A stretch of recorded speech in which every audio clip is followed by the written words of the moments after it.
وقالت اليهود ليست النصارى على شيء وقالت النصارى ليست اليهود على شيء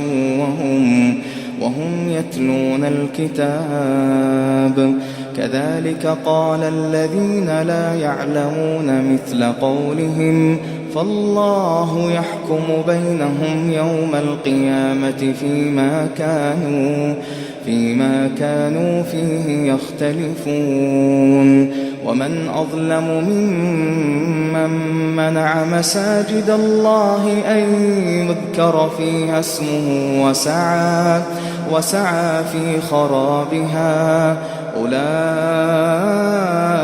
ما كان لهم أن يدخلوها إلا خائفين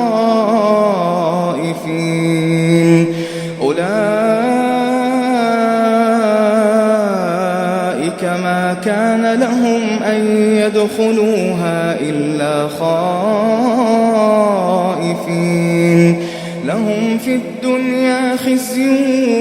ولهم في الآخرة عذاب عظيم ولله المشرق والمغرب فأينما تولوا فثم وجه الله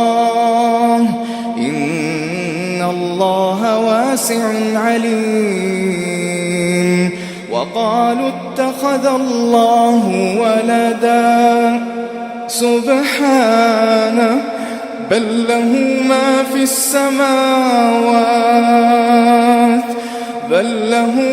في السماوات والأرض كل له قانتون بديع السماوات والأرض وإذا قضى أمرا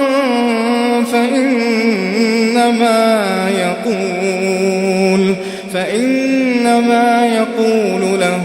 كن فيكون وقال الذين لا يعلمون لولا يكلمنا الله أو تأتينا آية كذلك قال الذين من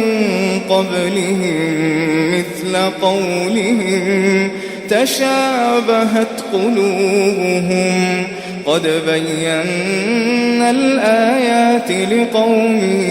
يوقنون إنا أرسلناك بالحق بشيرا ونذيرا ولا تسأل عن أصحاب الجحيم.